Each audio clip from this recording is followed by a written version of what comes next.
Hello, I'm Marc Yaxley. I want to thank Kevin Smith for having me come to his studio here and do a little master class in guitar techniques and things that we can use for improvisation as a instrumental guitarist. What I'm going to talk about for a couple of minutes is how I warm up my hands to prepare to play something. What I'm going to do is play a 13-note chromatic scale starting from a G sharp right here on the G string. And I'm going to slide to an A and continue my fingers until we get to that A on the high E string on the 5th fret. I'm going to put an A in the bass so you can hear that this is in the key of A. I'm keeping my fingers down. I'm not lifting them up like this. I'm trying to keep them down. When I arrive to that pinky finger, the rest of the fingers are still down.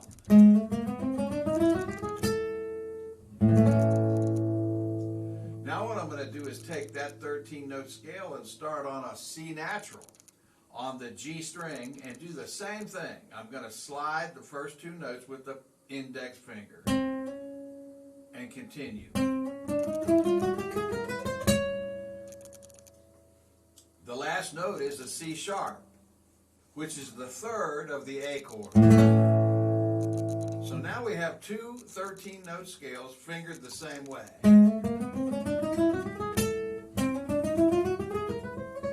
In the same key.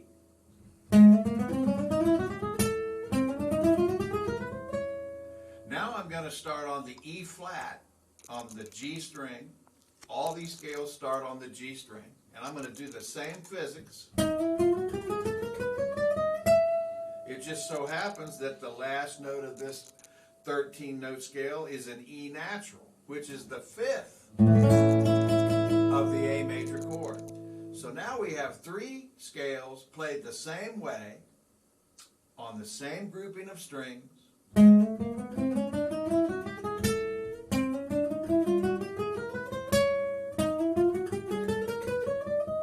In the same key.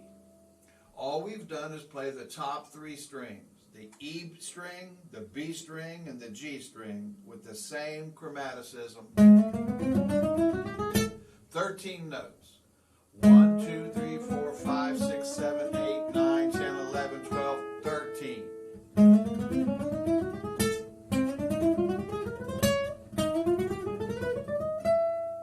Now, if you're cut away, meaning this kind of physics on your guitar, you can continue this up on the 13th fret, an octave higher than where you started, which is a G sharp again. 13 notes with the same technique on the same group of strings in the same key.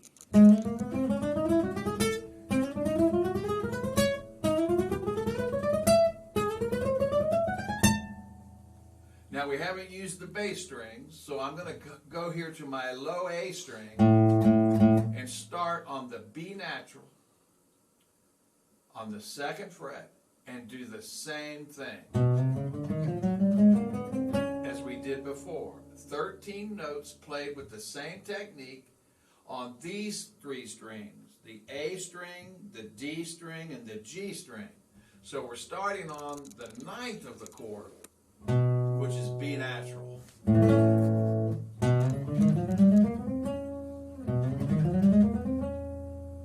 Now I'm going to come down here and do the same thing on the low G natural.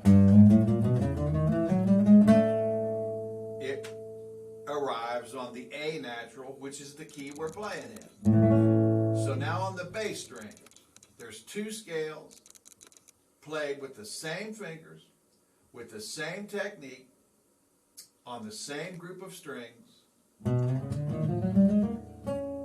then the last one starting on the G natural. So here are all of them.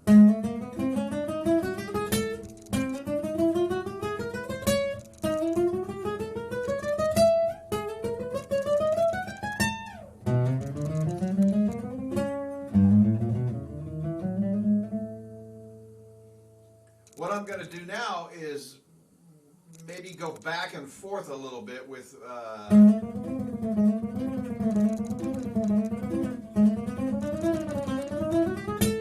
so you can see you can play indefinitely a long group of 16th or 8th notes, or however you want to subdivide this.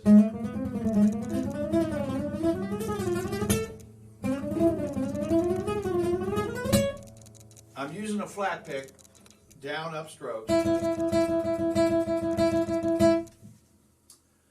I'm just warming up my hand slowly at first. Now and then I'll play the chord. That's an A7 chord, play with the root and the bass.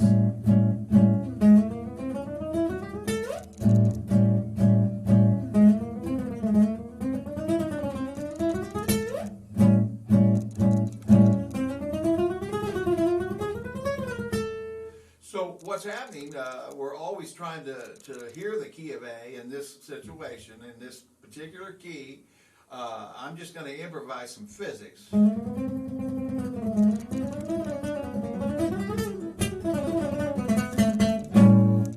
So you can have fun with this. What it tells you is where A is. You find out the root all over the fingerboard, and that's your destination when you're doing this kind of playing. I think Frank Vignola, the great jazz guitarist, talks about having a destination point at the end of your line. In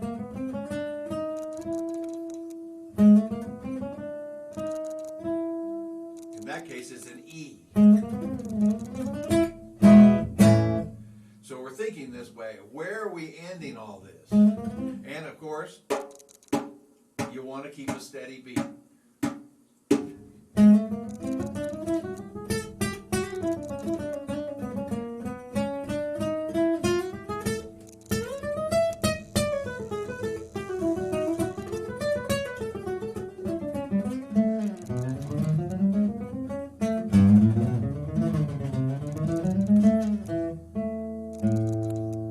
So obviously, if I move that up a half step,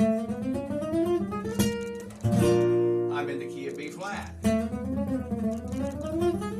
So you see what's happening? This technique of 13 notes.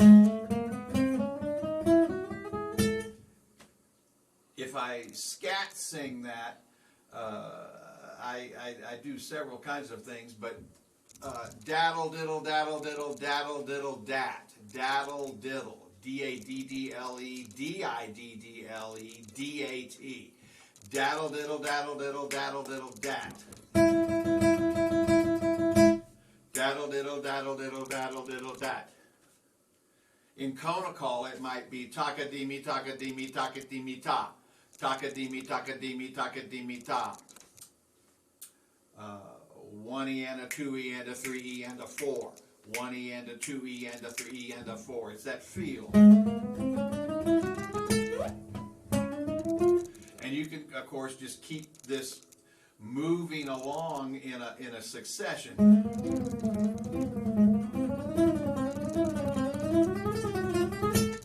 You can play as long as you want to.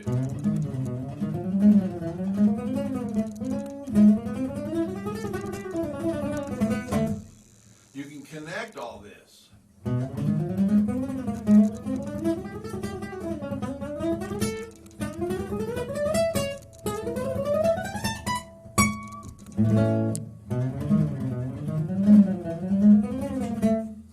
It's really nothing but a chromatic scale played with the first two notes, with the first finger. You're sliding into the first two like this. If you don't remember that, you're going to be off. The first two notes are with the index finger. And you slide them like that. Then you continue. So that's a way to play the entire fingerboard in a certain key and warming up your fingers with chromaticism, getting your pick in sync with your fingers. Here's a whole chromatic scale.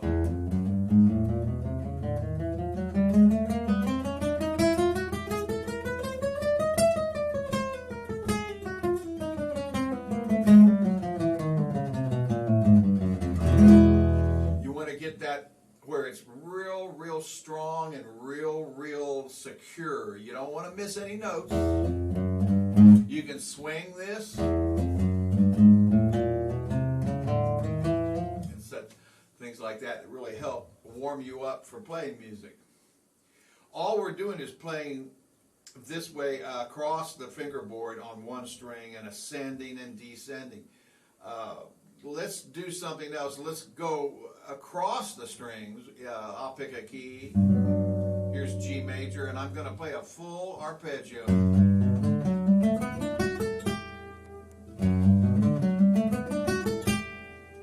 This little portion of this video, I'm going to assume that you've played a while, and you know what I'm saying when I say arpeggio or chromaticism. I'm just going to assume that you know that. If not, there'll be other sessions that will go back to the beginning, but this is basically for people that have had some experience with music and studying theory and have the guitar in their hands every day.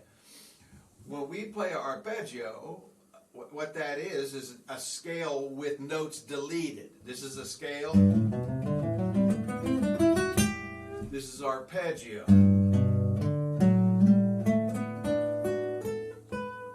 I've skipped notes that don't make it in a scalar fashion. I've gone to the third here, and to the fifth, to the seventh, and it's a fingering. What I try to do myself is split the arpeggios in half so that I don't play on the whole thing. I play half of it.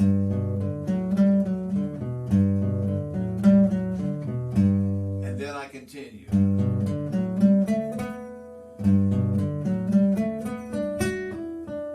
And you can basically just improvise, the notes that you want to play. This is a G major 7 chord. And this is the arpeggio.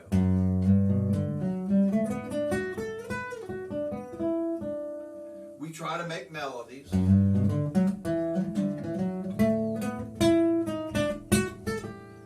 I'm going to play a few chromaticism things that we've done before earlier and include this with arpeggio playing.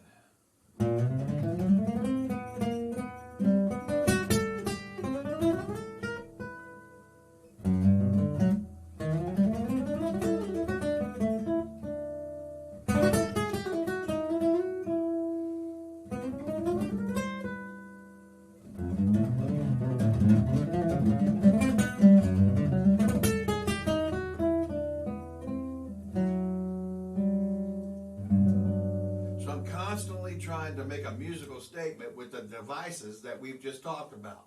Chromaticism, arpeggios.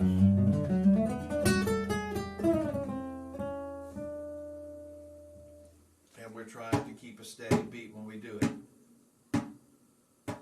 Very important that you keep your foot at a steady beat. Use a metronome if you have one. Metronome's wonderful because you can, of course, subdivide against the beat as many ways as you can imagine to do. So what we're talking is all about is leading into improvisation. What I'm going to have happen now is have Kevin come join me on the drum here, and he'll play rhythm, and I'll play a piece and use some of these devices. You can see how they work when you actually play a tune.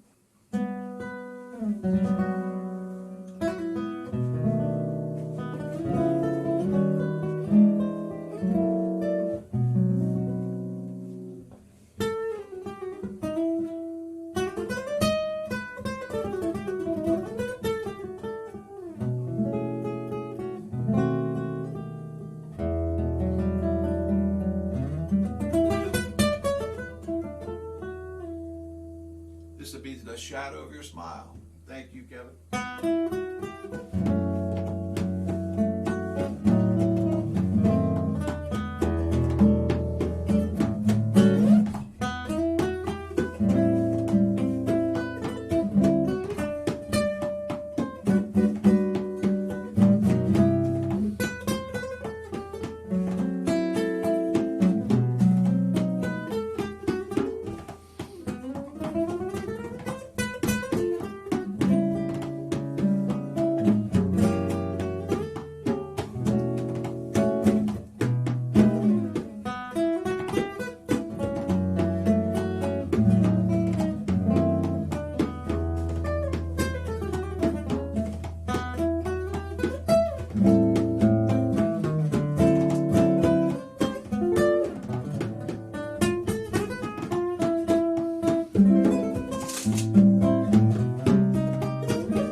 A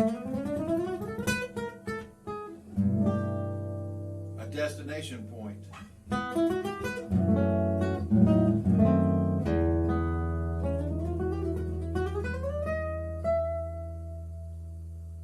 That kind of thing. We're always trying to find a way to improvise and make things interesting with melodies. The great Barney Kessel was asked, I think, in a master class one time, well, what do you do to enhance all these things that you're trying to compose all the time?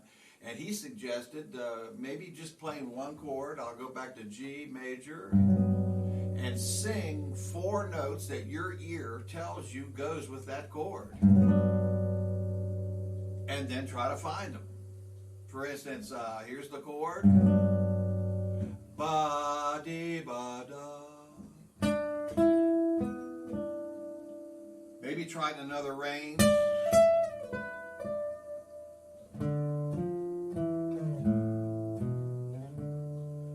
Maybe add 2 notes to the 4 and you have 6 notes. Ba-da-ba-da-dee-da. And try to find them as quick as you can and do it in different range. Play them in different places on the strings and the range of the guitar. Explore that a lot. Do this daily. It's about what you're hearing.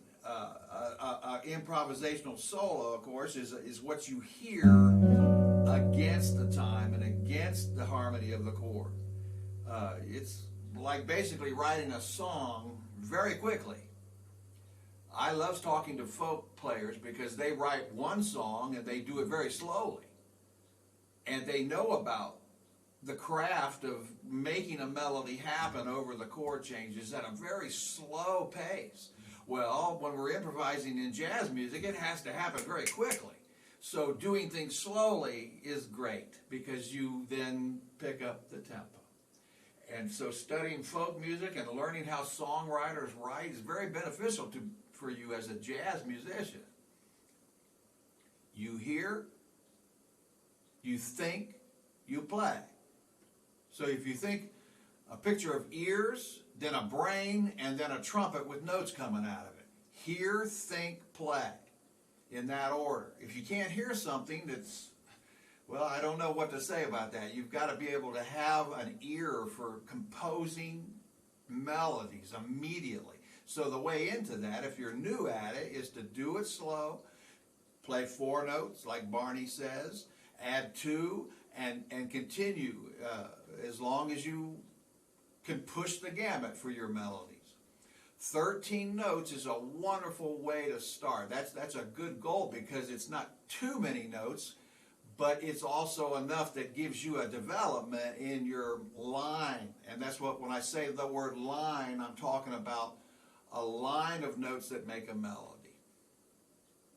We're trying not to play too many scales. We're trying to use more arpeggiated kind of ideas because they're more melodious to the human ear. So if you do play a scale, I think we talked about it before.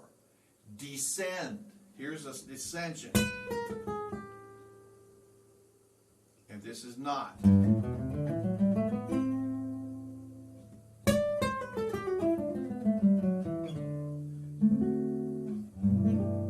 Descending music is very musical sounding. It sounds like a waterfall, and you're trying to create that feeling with people. A relaxation and a melodious, digestible melody that they can hear and react to.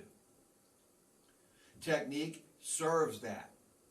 There's velocity playing, and there's legato playing. We want to have a technique to do all those things when we play an instrument. They're all part of music. We're going to play another tune, a little different kind of sound, and I'm going to pick up the tempo a little bit. This will be a tune called Softly as a Morning Sunrise.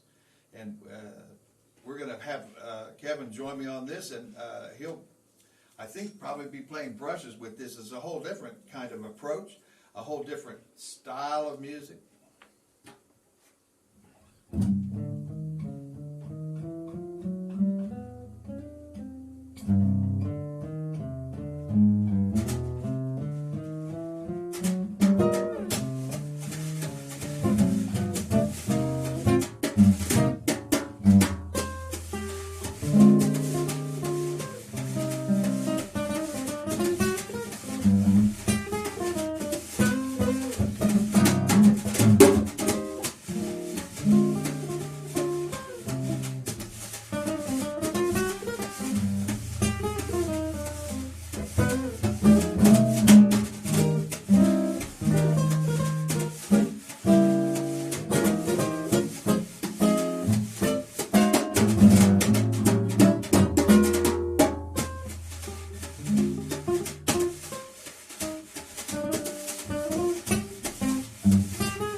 without a bass player is a lot of fun.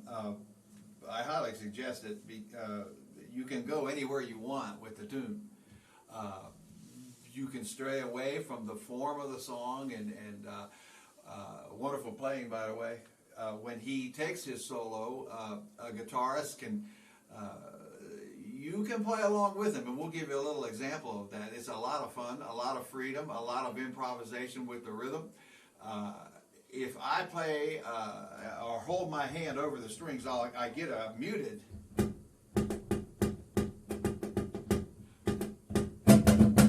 sound, and the nylon string is very nice for that because well, there's no real reason, it just sounds good. The steel string does too, and of course you can do it with an archtop jazz guitar, but the nylon string for some reason has a real percussiveness. It's almost I've heard it referred to as a percussion instrument, the nylon string guitar. And we'll give you a little example of that. We'll keep the same feel, and I'll let Kevin play a solo, and I'll play along with him. So you're focusing on his solo, but I'm going to play along with him and listen to what he's doing and not get in his way, because he's the feature, but I'm going to try to enhance a little bit as a duet what's happening, and you'll see a kind of a merging of ideas. I want to, this will be Kevin. I 1, 2, 3, and...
So you see how that works.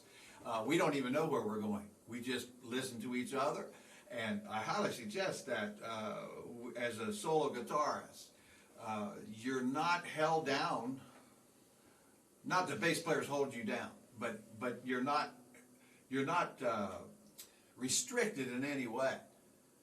You can medley into another song, and as you play with the musician, the percussionist, he starts to then realize your medleys, and it's a lot of fun. After a few weeks, you have a built-in concert. It's all about listening. And we'll stop here and talk a bit and maybe come back and do some more. Thank you. Thank you very much for having me come do this in this great studio. We'll be back in a few.